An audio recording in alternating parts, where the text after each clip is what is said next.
Hello, everyone, and welcome to Joy and Gratitude. I'm Nio Queiro, and my co-host is. Beth Mercurio. Hello, hello. Welcome back, listeners. And Excited. Yeah, go ahead. yeah, no, I'm so sorry for cutting you off. Just, I guess, excitement. Just feeling a lot of positive energy. And I was thinking of how we talk about flow, and to have flow, you have to have hope, and you have to have faith. And how does that come about? You know, it's such an interesting word, faith, Hmm. because it could be used in so many ways. And I was just very curious because we do talk about it all the time. How do you reference faith? Faith. It's a great question. And I think the first word that comes to mind is journey. I believe that faith is such a journey because I know even for myself and my own story, I often talk now about spirituality, right? But that doesn't mean that I didn't have a time in my life where religion played a role. And so I think that when we talk about faith, and what I would love to have is an open conversation with you, Nio. I'm sure our listeners have heard you refer to the Lord and some of your song choices as feeling somewhat religious, right? We'll just name that. And it's so, I love that we don't know what that brings up for people listening. For some people, that could be like, wow, really reinforcing what they believe. And then for other people, it could be like, that's not what they believe. And so I love that we're just going to really have a conversation about what faith is, because I do think the one thing we know it is, which is one of the things we've talked about throughout our entire podcast, joy and gratitude and getting untangled, all of that is a personal journey. And all we're trying to do is be with people on their journey. And if there are ways that we can share our stories and that helps to give somebody some insight or helps to give somebody some tools or something to experiment with, that's really why we're here. So the beauty of it is that each person can have their own journey, but maybe just talking about our journeys a little bit and sharing our stories a little will allow people to kind of reflect on what their spiritual faith religious journey has been in their life and what faith plays a role in their life, how it plays a role in their life and their path inward. Yeah. I, the selection of the word journey and faith really is symbiotic.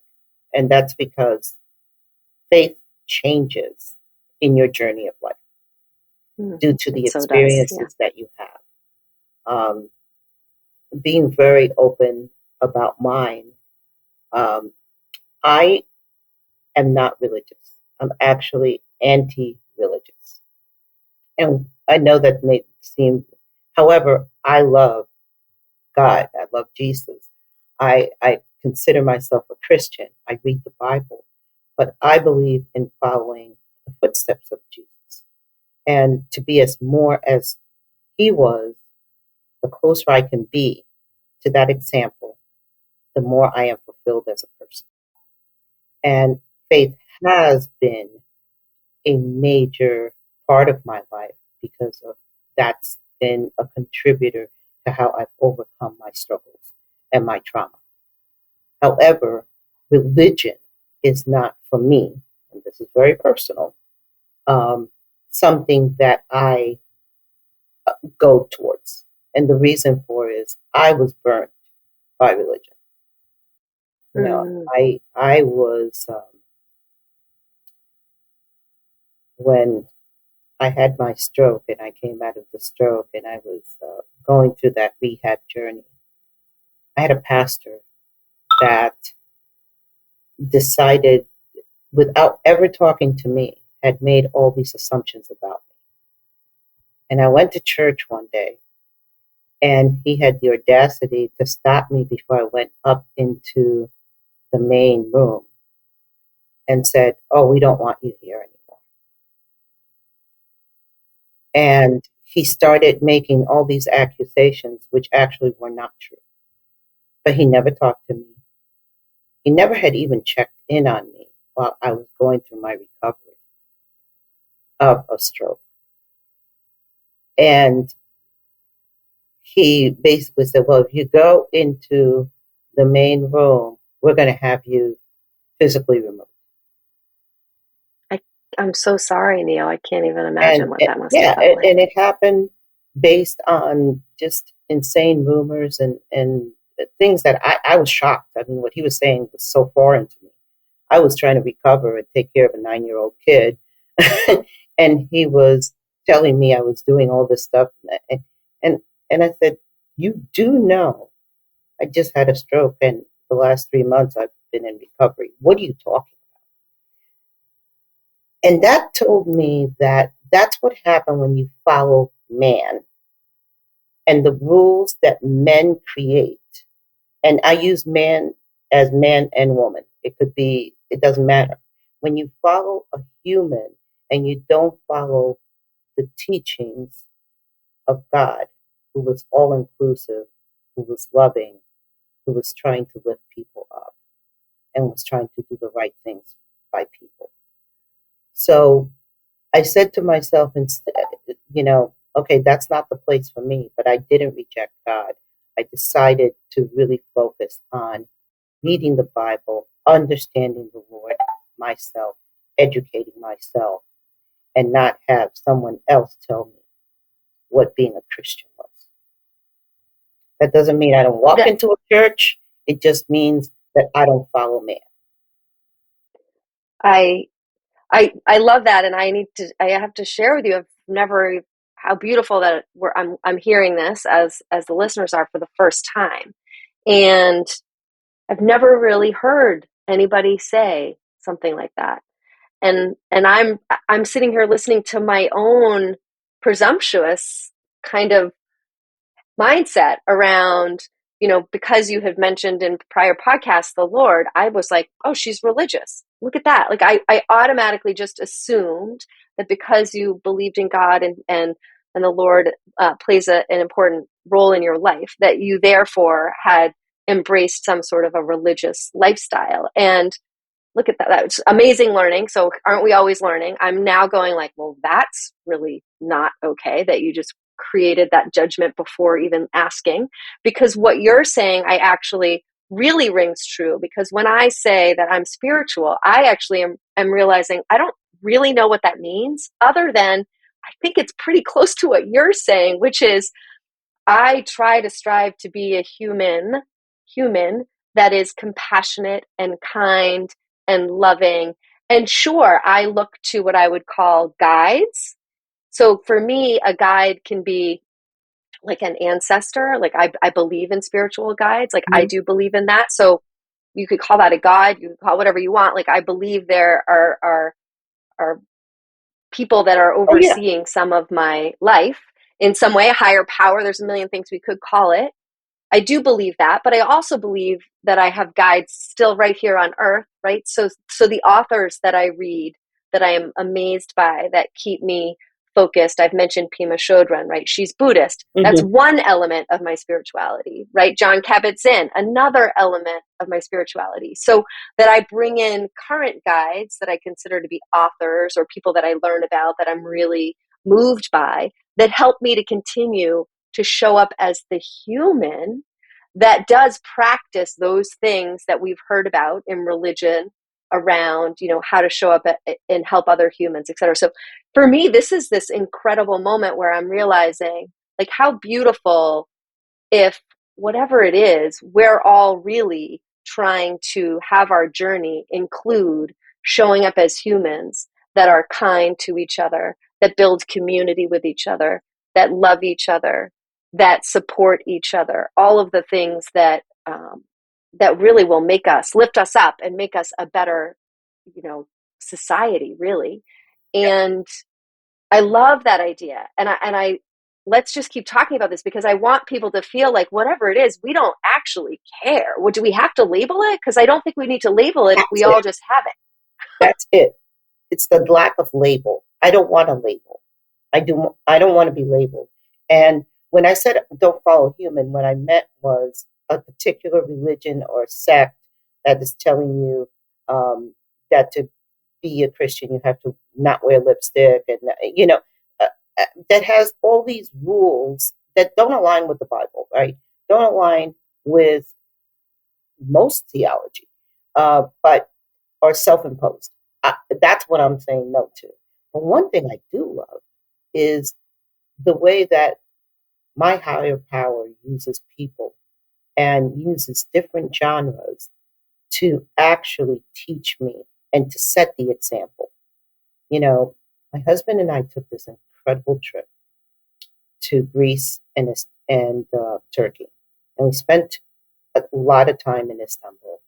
And if you know anything about Istanbul, Christianity started there, and there's so much incredible spiritual places. And we went to these amazing mosques that originally were Christian churches and then transitioned to um, different religious groups.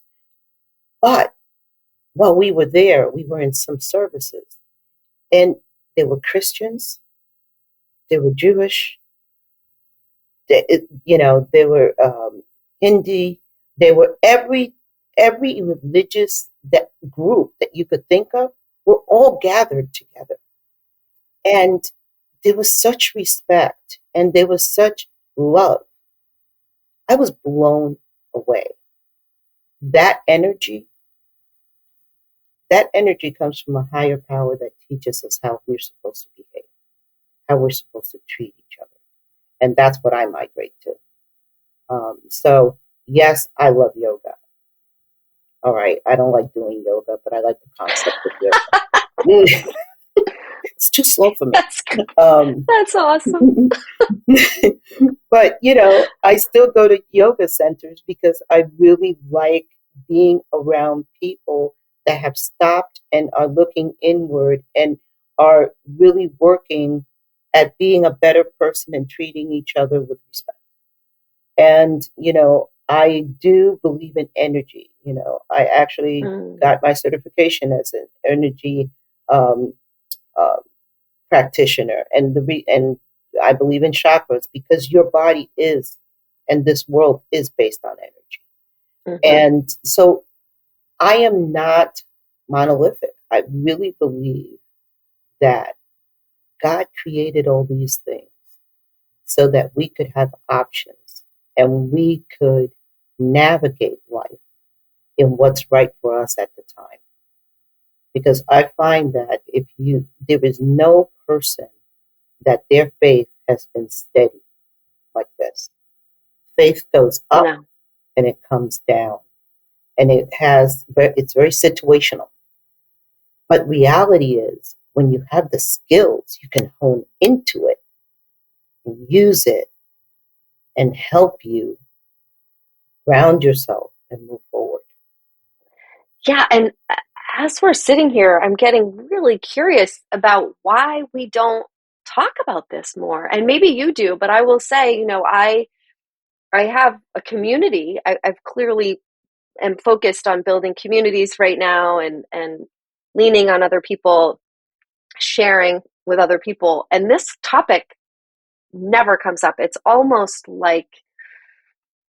a little taboo, I feel like, to Yeah. sort of understand what somebody's religious, spiritual, faith-based beliefs are. And yet, I think it would be lovely to understand what people think, because I believe that we each have a role to play Mm-hmm. in the world, every single one of us. And when you and I talk about our path inward, we're really trying to help people explore what is their role in this lifetime.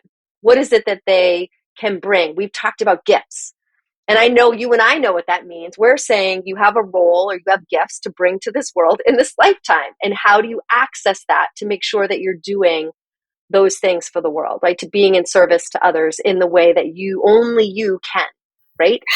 That's what I really believe. So for me, that's fundamentally tied to my spirituality. And I will say, like you just mentioned, how do I access it? And just like you, my personal journey, I will say, is I'll just share a little bit as background. my parents were both brought up in parochial schools. So by the time, which basically means like the church was Mm-hmm. running the school. So you Yep. can picture nuns, and it was Christian based, Episcopalian. And by the time they got out of those high school, grammar school, high school, etc., they were like, I'm not going to Sunday. I'm not taking my Sunday to go to church ever again. I mean, they really were like, I'm done, because they had been sort of indoctrinated, right? Everything, it was, again, the rules, the regulations, and they just didn't feel like it should be like that. So I didn't grow up with a family that went to church, but I grew up in a town where it was very Catholic and everybody went to church. And I was so jealous that I didn't get to go to CCD, because that was like the thing to do. And so in some way I didn't belong, because I wasn't doing the sort of typical, the typical path. But so I really got curious. And so I myself in high school joined an organization, a Christian organization called Young Life, to kind of Mm-hmm. understand like what it all meant. And I listened to it. But I think honestly, even then, what I cared most about was the community. I cared most about being surrounded by people who were having conversations about things that they cared about and what they believed. And that part was really attractive to me. And then I went off and I was, like you said, I had a moment where I was nothing. I didn't do anything, didn't go anywhere. And eventually came back to the church in a universalist situation, a UU church, where again, it was more about community and very welcoming to all sorts of different religions, and tapped into different belief systems to create more of a system around community, social justice, and how we interact as a society, right? From a place of love, respect, and acceptance. So that's been wonderful. But even now, I'm not going. So again, I just feel like we have to all say it. It's like, what is it that works for us? And what do we lean into when we need it? And maybe the more we add that to our conversation, the more we can learn. Because I just learned about, okay, your relationship to God is actually about how you show up as a human. That's not that different than how I'm using, what the guides in my life to show up and give me examples of what good humans look like, Mm-hmm. right? And understanding what that looks like. So I would love for this to, I think I'm going to try to ask more questions about this, and understand more about what people are believing in this time, as things have really shifted, I think, as a country around more typical. Um, when I grew up, I think it was much more religious, and we know there's been a lot of backlash to church, Christianity, all sorts of things. And now we need to get back to a place of acceptance and humanity, and talking about those kinds of things, and understanding how people are leaning into some sort of faith for themselves. Yeah, I totally agree with you. I do believe that there is a undercurrent of fear to have these discussions, and it's mostly because of false conscious bias. Well, what I mean by that is people have this belief that I am Christian, I am Catholic. If you don't believe in Christianity, how could you not? There's a flaw. Mm-hmm. So we have broken ourselves into these judgments that we cannot accept another person if they have a different belief system. Um, and it causes friction. So the best thing to do is avoid the conversation altogether. So I don't know, even though you know. And And as you say that, I mean, come on, we know the cliche, like, never talk politics or religion at Right. the table. And but I'm just realizing, as we have this conversation, what a miss that is. It What a is. miss, because I just had a bias that I just showed to everybody on this podcast, that you said you were religious, and I made an assumption of what that meant. Like, I assumed you went to church and followed, I didn't even ask you, like, well, when you say God and Lord, like, are you Catholic? Are you Episcopalian? What kind of Christianity? And what do you really believe? That would have been a pretty easy question, especially since you've mentioned it. So you've been open about you owning a belief structure. And yet I didn't Yeah. until now. And so I hope that this is really getting some of our listeners to just think for themselves, like, what do I believe? Do I know what others believe? And is there some beauty in sharing our beliefs around what gets us through, such that, again, people can learn. So I just mentioned some of my guides, right? Being Pima Chodron and John Kabat-Zinn. And if people haven't heard of those, then maybe they go, oh, I want to go check that out. I want to kind of understand, some of the concepts that Beth's talking about, because I kind of like how she shows up as a human. So if you found a friend or somebody that you had a lot of respect for and sort of said, I'm really curious, like, how do you think about faith, and what do you rely on to get you through when all these uncertain times? And I I think that could be an incredible conversation. I totally agree. And it's really about coming into it with curiosity and Mm, coming open to learning, because the best conversations I've had, and that's why I am non-denominational, by the way, and I do go to church. Unfortunately, I haven't found a church yet in my new home in um, Georgia. Uh, but what my whole thing is make sure that you are following your spiritual journey and do not align it to something that you just want to be part of sheets. Be a sheep. Don't be a sheep. mm, Own yourself throughout your spiritual, because it's yours. I'm very, very uh, focused on making sure that every day for me, every day I pray. And I pray for myself, I pray for my family, I pray for others. Um, and I really believe that the prayer is really me having gratitude and also lifting others up and lifting things up, because that is the way that we are filling the energy with positivity, and also thanking, in my opinion, thanking God that He's given us another chance to make a difference and impact for that day. That's who I am, and that's who I want to show up as. Yesterday, um, so as you can see in the background, I'm actually traveling. So yesterday I was at a reception, and this is a funny story. And I was starving. They had food, but I have major allergies, and I couldn't eat the food that they had. So a friend of mine was there, and I said to her, "Hey, you want to go to dinner?" She said yes, but she was yapping, yapping, yapping, and I literally was hangry. And I said to another friend of mine was there, and I said, "I'm really hangry," and I said, "I may start biting people just to get nourishment." And she says, "No, no, no, that will destroy all that you've built of being a kind, decent person." So, oh, people can't see me. I'm biting my hand for those so that I are not went watching. over Like, to my "Arr." so I went over to my friend who was yapping up the storm, and I said, "I'm really hangry, and I might bite you because you look like a chicken wing right now, and it's going to destroy my whole reputation, and it'll be in the news. People will take pictures of the fact that I bit you." Oh And my we gosh, all had a chuckle. But it's all about how you show up, right? it If you is. say Yeah. that you're a Christian, if you say that you are a person that walks in the Spirit, if you say you're a person that you're elevating yourself through energy, I don't give a hoot what you want to label it, but you're not walking that walk. You're not showing up in that way. Then you're not living your life. Mm, yeah.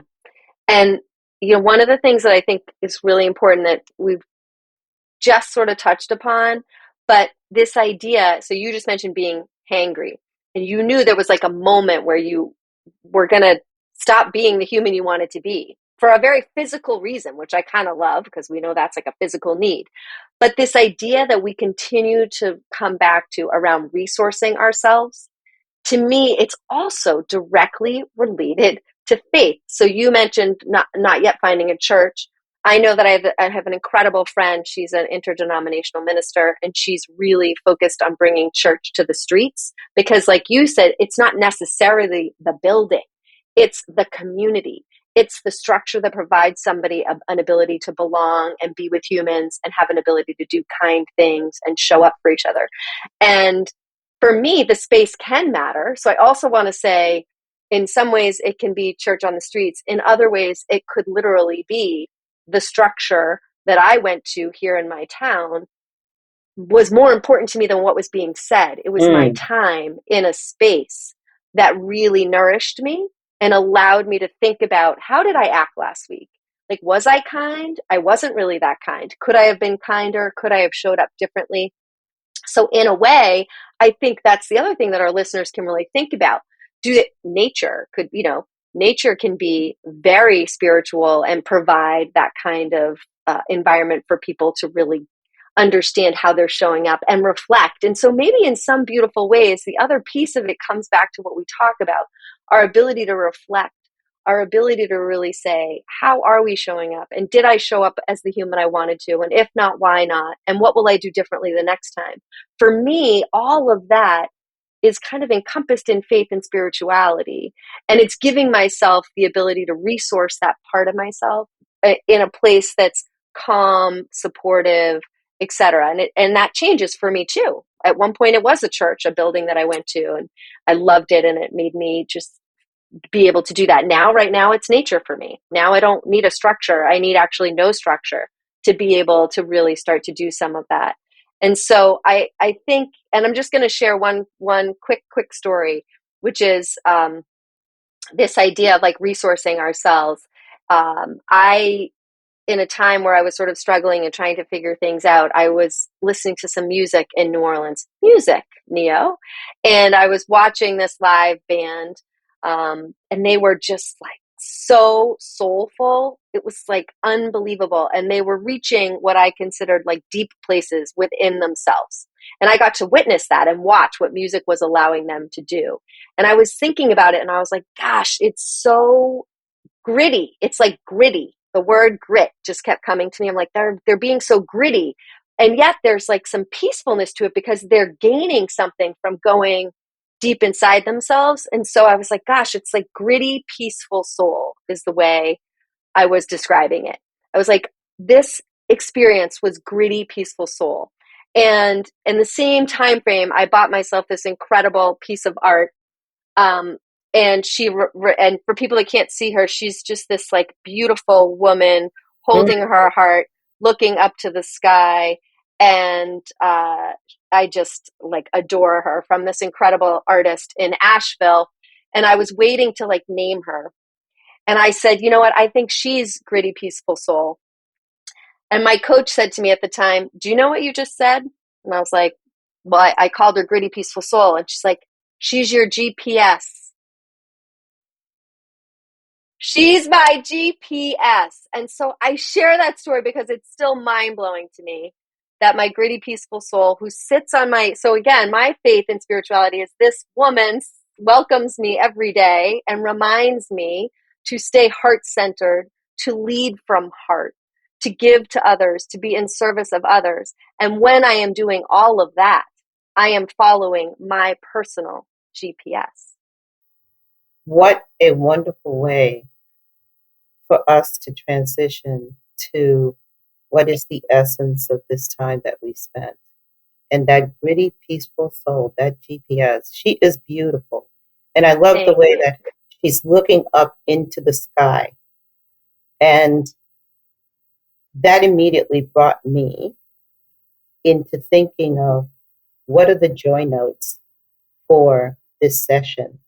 And the first one, as you showed her and spoke about her, the first one that came to me was Spirit in the Sky by Norman Greenbaum. And I personally love that song. And I that love it. I song love it. I love it. opens the door. So your faith is what you need it to be. That's the essence of that song. And, Yes. you know, and then I also have another song that came to mind. And the song is Blessings by Laura Story.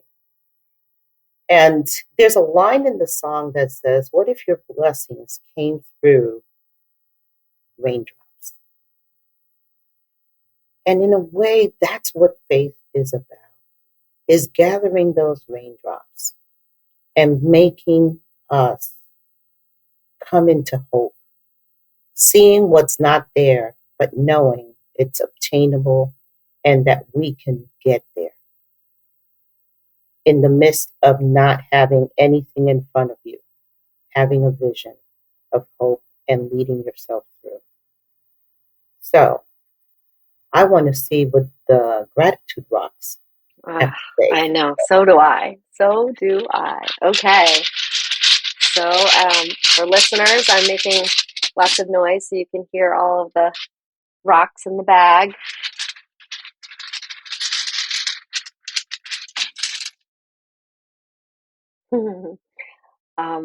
The rock today is breathe. And I have to say, with a little smile in my voice, hopefully you guys can hear the little giggle, that before today's podcast, Nio and I came on and we were a little frazzled.